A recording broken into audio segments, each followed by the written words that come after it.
Hello students, welcome to Shiny Maths. 8ஆம் வகுப்பு எடுத்துக்காட்டு 1.23 பார்க்கலாம். 250ஐ எந்த மிக சிறிய எண்ணால் பெருக்கவோ வகுக்கவோ அது ஒரு முழு வர்க்க எண்ணாகும் என காண்க. அதாவது 250க்கு கூட எதை பெருக்குனா அது முழு வர்க்க எண்ணா மாறும்னு கண்டுபிடிக்கணும். அடுத்து 250ல இருந்து எதை வகுத்தா அது முழு வர்க்க எண்ணாகும்னு கண்டுபிடிக்கணும். மேலும் அதன் வர்க்க மூலத்தை காண்க.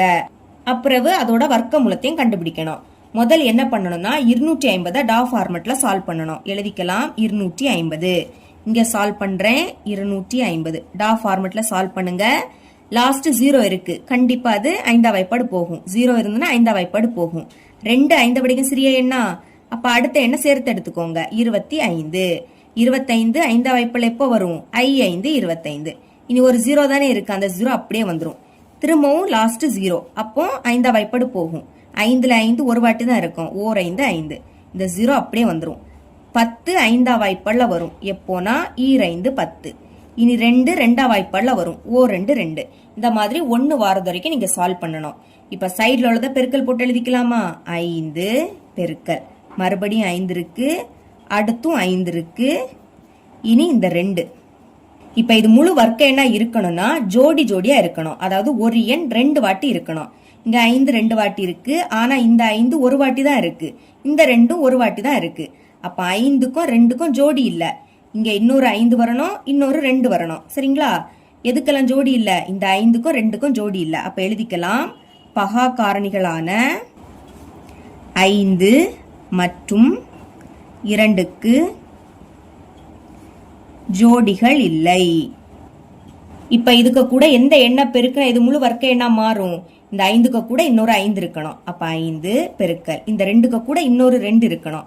அப்ப 2. இது 2 பெருக்குங்க. 2 10. கொஸ்டின்ல 250க்கு கூட எதை பெருக்குனா முழு வர்க்க எண்ணா மாறும்னு கேட்டிருந்தாங்க. எதை பெருக்கணும்? 10 பெருக்குனா முழு வர்க்க எண்ணா மாறும். அப்போ ஃபர்ஸ்ட் ஒண்ணுக்கு ஆன்சர் எழுதிடலாமா? 250ஐ 10ஆல் பெருக்கினால் பெருக்கலாமா? பாருங்க, ஃபர்ஸ்ட் இந்த 250ஐ எடுத்து எழுதிக்கணும். அடுத்து இந்த 10ல ஒரு 0 இருக்கா, அந்த 0 அப்படியே வந்துடும். பெருக்குனா 2500 கிடைக்கும். எழுதிருங்க. இப்ப இது ஒரு முழு வர்க்க எண்ணா மாறிடுச்சு. அதை எழுதிக்கலாம். இது ஒரு முழு வர்க்க எண் ஆகும். அடுத்து இதோட வர்க்க மூலத்தை கண்டுபிடிக்க கேட்டிருந்தாங்க. 2500 இதோட வர்க்க மூலம். வர்க்க மூலம் கண்டுபிடிக்கணும்னா ஸ்கொயர் ரூட் போட்டுக்கணும். ஸ்கொயர் ரூட் எழுதிக்கிட்டு 2500 உள்ள எழுதிருங்க. இப்போ 25 எப்படி எழுதலாம்? 5 பெருக்கல் 5. 5 25.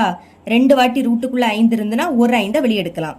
அதே மாதிரி 2 0 இருக்கு, ஒரு 0 எழுதிருங்க. இப்ப 2500 இதோட வர்க்க மூலம் என்னது? 50. அதை இங்க எழுதியிருக்கேன். therefore 2500 வர்க்க மூலம் 50 ஆகும். இனி ரெண்டாவது என்ன கேட்டிருந்தாங்க? 2050ல இருந்து எதை வகுத்தா முழு வர்க்க எண்ணா மாறுன்னு கேட்டிருந்தாங்க. போன இதுல எதை பெருக்குனா முழு வர்க்க எண்ணா மாறுன்னு கண்டுபிடிச்சோம். இப்போ எதை வகுத்தா முழு வர்க்க எண்ணா மாறுன்னு கண்டுபிடிக்கணும். இப்ப பாருங்க 250 இதை நம்ம 10ஆல வகுத்தா இது முழு வர்க்க எண்ணா மாறும். இங்க கீழே 0 மேல 0 கேன்சல் ஆயிடுமா? இப்ப 25 எப்படி எழுதலாம்? 5 பெருக்கல் 5. அப்ப 5 இங்க 2 வாட்டி இருக்கு. அப்ப இது என்ன ஆயிடும்? முழு வர்க்க எண்ணா மாறும். இதை எப்படி எழுதிக்கலாம்? 250ஐ 10ஆல் வகுத்தால் 25 கிடைக்கும் அப்படின்னு எழுதிருங்க.